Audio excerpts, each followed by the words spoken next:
Você já pensou que muitas famílias de imigrantes têm dificuldade de manter a língua portuguesa dentro de casa?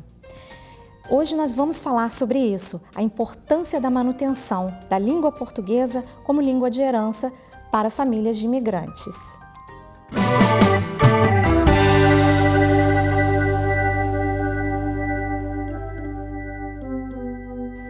Olá, eu sou Renata Lily White e esse é o Cruzando Fronteiras. Hoje nós vamos falar sobre a importância da manutenção da língua portuguesa como língua de herança para famílias de imigrantes. Temos aqui a nossa convidada, Cristina Ragazzi, cofundadora e presidente do CAEBA, o Centro de Arte e Educação Brasil Atlanta. Muito bem-vinda, Cristina, é um prazer tê-la aqui conosco, conversando sobre essa importância de manter a língua portuguesa e a cultura brasileira para famílias de imigrantes que moram fora do Brasil. Muito obrigada, Renata. É um prazer estar aqui com você. Muito obrigada pelo convite. E é um prazer falar sobre esse tema que é tão importante para mim e que mais pessoas conheçam o nosso programa de português como língua de herança, o CAEBA. Sim. E Cristina, fala um pouquinho sobre a sua formação, né? E como surgiu a ideia de fundar o CAEBA.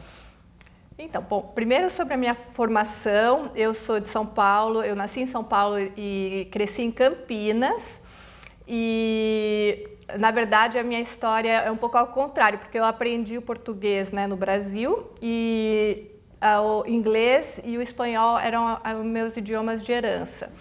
Então, os meus pais, a minha mãe é americana, meu pai era argentino, e eles deram muito valor aos idiomas, a me ensinarem o inglês e o espanhol, que foi absolutamente fundamental na minha vida, pessoalmente e profissionalmente, eu saber os 3 idiomas. Eu fiz faculdade em Boston, estudei economia e meu primeiro emprego eu consegui porque eu falava os 3 idiomas. E depois também aqui em Atlanta eu mudei no ano 2000. E também por saber o português e o inglês e o espanhol, que eu trabalhei na Warner Brothers, agora Warner Brothers, né, na Turner. E fiz um MBA na Emory University e na Goizueta Business School e tenho um PMP de gerenciamento de projetos. Sim. Você falou sobre essa questão, né, que você aprendeu português, mas sua mãe é americana, Isso. seu pai é argentino, então, quer dizer, suas primeiras línguas foram inglês, dentro de casa, né, e o espanhol, naturalmente, né? Meu primeiro idioma foi português, foi português, né? Eu mesmo. Que resistia aos outros idiomas, você resistia, interessante. Então, é o contrário, mas é isso. E o CAEBA, como é que surgiu essa ideia do CAEBA? Você estava falando que você mudou para Atlanta e tal, né? E aí você começou a trabalhar em outras áreas, né? Você não trabalhava nessa área da educação, não, né? E como é que surgiu a ideia sua e das outras cofundadoras de criarem o CAEBA? Então, eu casei com um americano e tive um filho que nasceu aqui. E eu tenho 2 enteadas americanas, né? Então, eu estava tendo muita dificuldade em ensinar o português para o meu filho. Eu comecei a procurar programas de língua de herança aqui e não achei. Mas eu tinha visto um programa similar no Canadá, onde a minha sobrinha tinha participado e eu achei maravilhoso aquilo, com as professoras super entusiasmadas em ensinar o português, cultura brasileira, as crianças se unindo, fazendo atividades lúdicas, culturais. Enfim, eu tinha aquilo na cabeça e eu comecei a cogitar a ideia de começar o meu próprio negócio. Eu sempre quis começar o meu próprio negócio. E então, só que aí em 2020 começou a pandemia. Então tudo parou, não só para mim, né? Obviamente, todo mundo teve que ficar em casa e eu estacionei aquela ideia. Mas durante a pandemia, ao mesmo tempo, 3 mulheres, a Paula Forte, Camila Wickbold e Ariane Seixas, tiveram a ideia de iniciar um núcleo de Atlanta do Grupo Mulheres do Brasil. E então elas começaram com essa ideia e elas viram que na comunidade existia essa necessidade de um programa de português como língua de herança. Eu conheci a Paula, um dia ela me ligou e me contou dessa ideia, se eu queria participar, e eu falei que sim. Então nós nos unimos, nós 4, e começamos a desenvolver o CAEBA, né? O que ficou conhecido como CAEBA. E apresentamos o programa para o Consulado Geral do Brasil aqui, e eles amaram a ideia, o projeto. Então eles apresentaram para Brasília e nós conseguimos uma verba inicial que sem a qual não teria sido possível começar realmente. Ótimo. E nós também conhecemos uma professora que ela tinha participado de um programa similar em Washington DC, Virginia Ride, e ela nos ajudou a criar o currículo, né, o plano de aula para o CAEBA. Trocamos ideias e nós criamos o projeto e achamos uma localização, achamos as professoras, né, que eu posso falar mais sobre elas também, e começamos em março de 2022. Então vai fazer 3 anos agora, já, daqui a né? pouco, 2 anos e meio. E tem sido um sucesso, né? Porque eu já ouvi, né, falar muito bem do programa. Ai, muito obrigada. Tem uma página no Instagram, tá nas redes sociais, e a gente vê toda a movimentação, né? As aulas das crianças, e a importância também que vocês não apenas ensinam a língua portuguesa, né, Cristina, mas vocês ensinam a cultura brasileira, né? Isso. Vocês dão aquele toque especial, vocês trazem os feriados, né? O folclore, né? Fala um pouquinho disso pra gente, né? Como é que vocês ensinam as crianças sobre a cultura brasileira? Assim, o principal que vocês ensinam, assim, são feriados, são as festas, são mais ou menos... Então, nós queremos, então, ensinar a cultura brasileira como uma das prioridades. Então, cada aula nós designamos um tema cultural, que nós alinhamos com o calendário. Então, se tem alguma data festiva, tipo Carnaval, ou Dia do Folclore, ou dia 7 de setembro, ou dia do autor brasileiro, coisas assim. Sim. Cada data tem o seu tema que nós ensinamos. Então, no começo da aula, a professora explica esse tema para as crianças. Também temos o aspecto do português, então também ensinam alguma coisa para eles aprenderem o português em si. E fazem uma atividade ao redor do tema da aula. E nós adoramos também ter convidados especiais. Então, por exemplo, um grupo de capoeira, muitos dos nossos alunos nunca tinham visto a capoeira, né? Alguns não vão muito para o Brasil. A aula que vem, por exemplo, o tema vai ser música brasileira. Vamos ter um convidado especial, músico, que vem com o percussionista dele, e vai ser muito legal. Muito legal, deve ser muito interessante, né?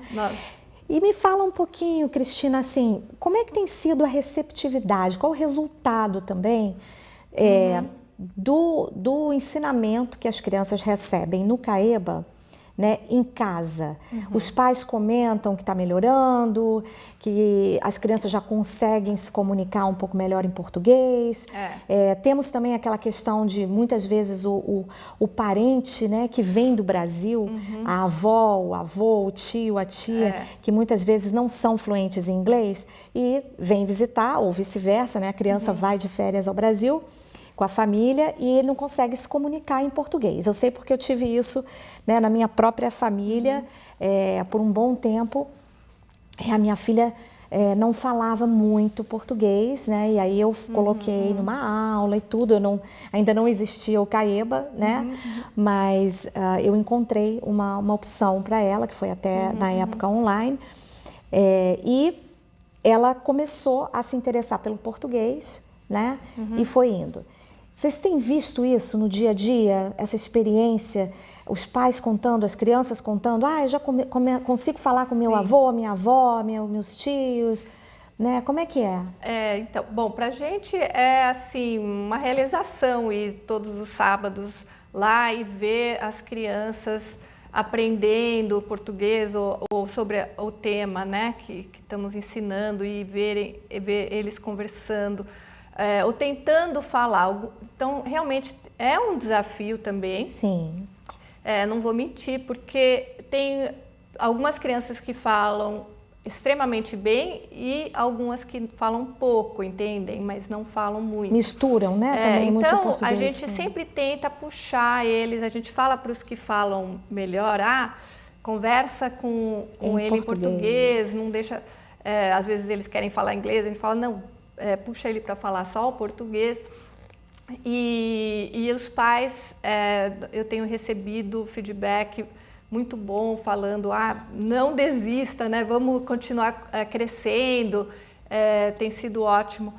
E é uma coisa a mais, né, para as famílias, além de tentar falar o máximo possível em casa, em português, que é sumamente importante, né, aquela coisa diária, mas ter essas aulas ao sábado, né, e essa comunidade com outros brasileiros. Interessante. Então, e eu, né, como eu falei, o meu filho, né, ele nasceu aqui e nós somos uma família onde se fala muito inglês em casa, pelo meu marido e minhas enteadas. E agora ele está melhorando muito, ele está entendendo, falando um pouquinho, né, mais e mais. E eu vejo esse desenvolvimento nele, Sim. que é assim, mais uma coisa que eu faço, né, para ele poder aprender. Agora, muito importante isso, né, das crianças poderem falar no Brasil com os familiares, que nem você falou. Essa assim, um dos grandes propósitos, né, das famílias que participam do CAEBA, para eles poderem falar com os familiares e poder voltar. Então, para não perder, né, aquele elo. Eu quis convidá-la, né, para esse programa por várias razões. Primeiro, porque eu, né, gosto muito da iniciativa, quero apoiar cada vez mais o CAEBA, seja como voluntária ou com doação, Maravilha. Patrocinadora, né, o que for. Mas também para falar sobre a importância da gente, não apenas, porque em outro programa, né, eu falei sobre adaptação, né, eu estou falando sobre a adaptação do imigrante, das famílias imigrantes, à cultura americana, né? A importância de você também aprender o inglês, falar o inglês, entender a cultura americana, se integrar à cultura americana. Mas aí eu quis fazer exatamente um outro programa, que é esse que eu estou aqui com você, falando também para não esquecermos da língua de herança, né? É possível mantermos o inglês e o português, as duas culturas simultaneamente dentro de casa, em harmonia, né? Sem conflito uma com a outra, porque, né, o respeito acima de tudo, né? Por diferentes culturas, e essa importância de realmente, vamos manter a língua, né? Mudamos para os Estados Unidos ou para qualquer outro país do mundo, mas não há necessidade de esquecer, né, totalmente a língua portuguesa, né, que é a nossa herança.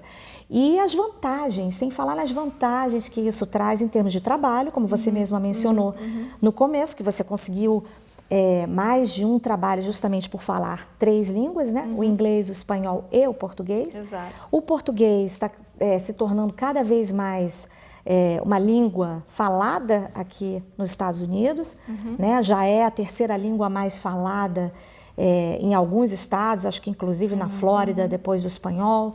Então, isso é muito importante, né? Inclusive na Flórida, se não me engano, tem algumas escolas públicas que já colocaram o português como uma 2ª língua para ser aprendida, né, no 2º grau ou já no middle school, né?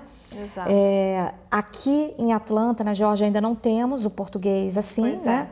Mas quem sabe no futuro, né, a população brasileira continua aumentando, né, de imigrantes brasileiros. quem sabe no futuro, né, teremos aí. Isso. Mas facilita muito, né, Cristina? Fala um pouquinho para mim sobre essa facilidade. Para quem já fala o português, para aprender o espanhol, que é uma das línguas opcionais aqui no high school, no middle school, como é que é? Já é um meio caminho andado mesmo? Ah, com certeza. Eu acho que, né, todos os brasileiros já sentem isso, né? Somos todos do seu programa bilíngue, né? Provavelmente falam o inglês e português e todos já devem entender um pouco espanhol e já sabem o quão quão fácil, né, entre aspas, porque muitas palavras são similares do espanhol com o português. Então, a gente sabe também que é muito importante tentar ensinar o português e os idiomas quando a criança é mais nova. Então, por isso nós estamos também focando, né, nessa idade de 4 a 14, mas essa idade 4, 5, 6, 7, 8 é sumamente importante porque cria aquele hábito, né?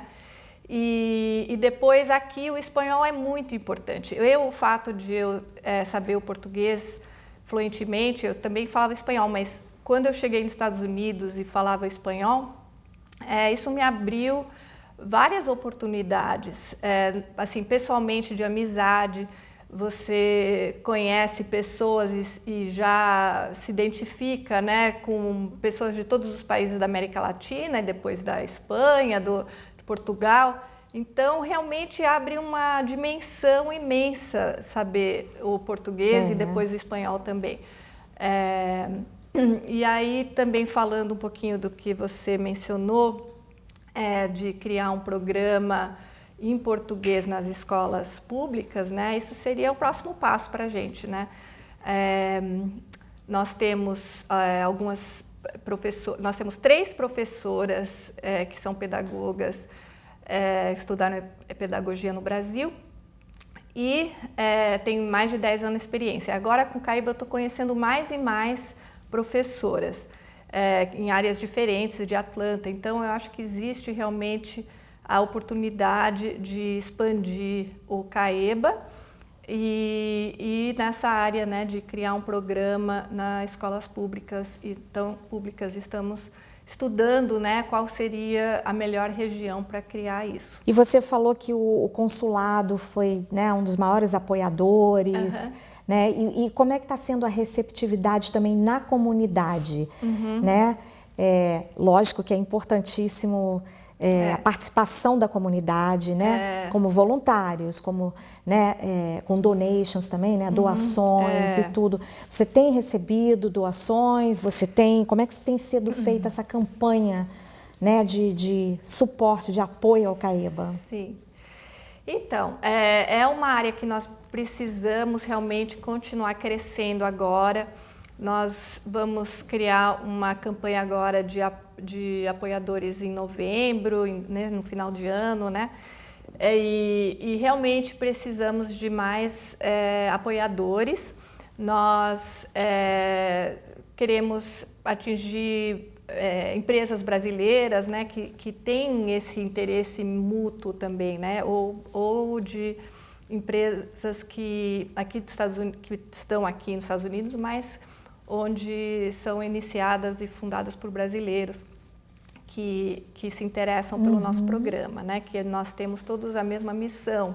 Para o Caíba é muito importante nós continuarmos crescendo financeiramente, porque nós recebemos pelas inscrições dos alunos, mas queremos que seja uma inscrição viável, né? Para que seja acessível para todos os brasileiros aqui da comunidade.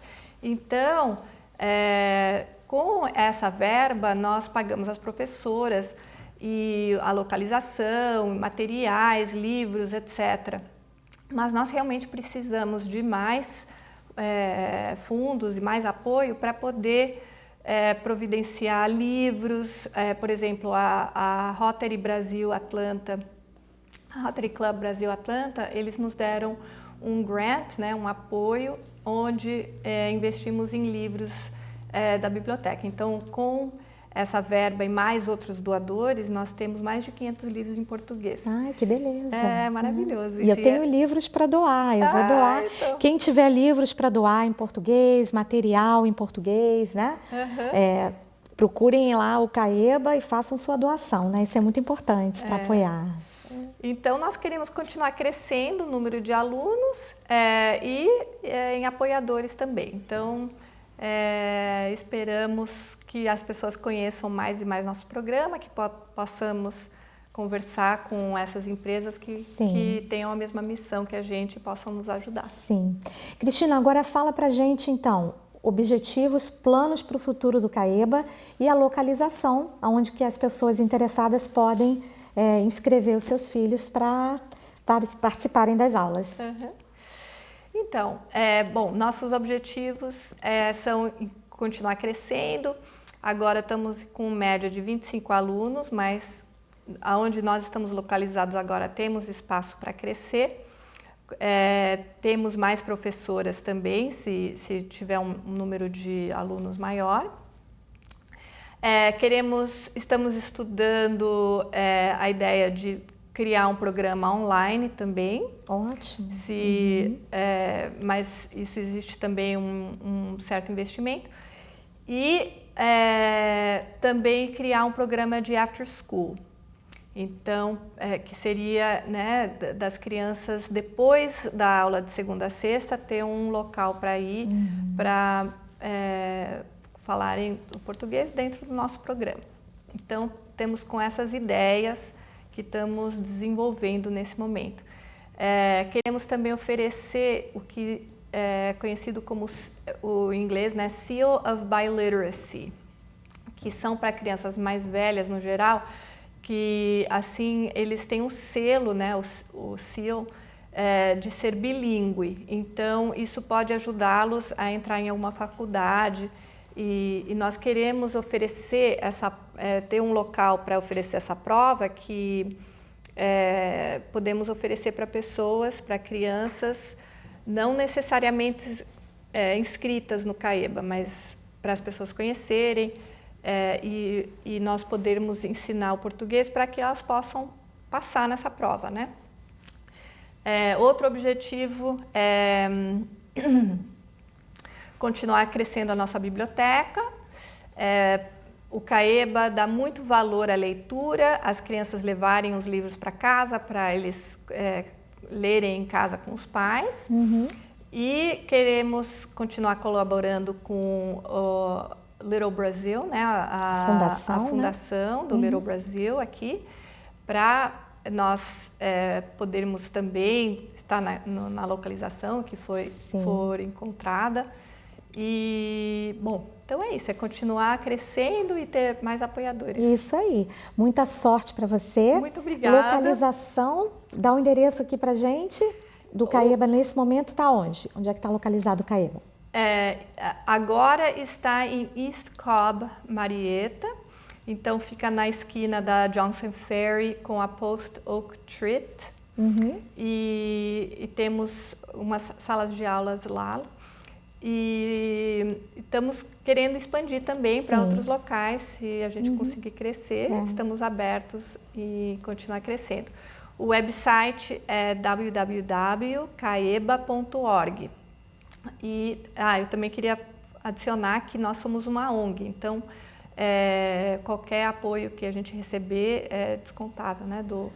Pode deduzir o imposto de renda, e né? tal, isso. Tá, nós vamos colocar aqui também as informações embaixo aqui o link, né, para o CAEBA, para quem se interessar, e também nas redes sociais, né? Para que os interessados procurem. Bom, Cristina, foi um prazer falar com você. É sempre bom aprender, né, com pessoas que estão engrandecendo aqui e enaltecendo a nossa cultura brasileira também, aqui nos Estados Unidos, né? Apoiando a comunidade imigrante. Então, eu quero te agradecer muito a presença aqui hoje. Muito obrigada. E muito sucesso para o CAEBA, tá? Muito sempre. Obrigada. Obrigada. É um prazer estar aqui. Prazer foi meu. Esse foi o programa de hoje. Se você gostou, se inscreva no canal, compartilhe, clique no sininho para não perder nenhum programa novo, ok? Até o próximo.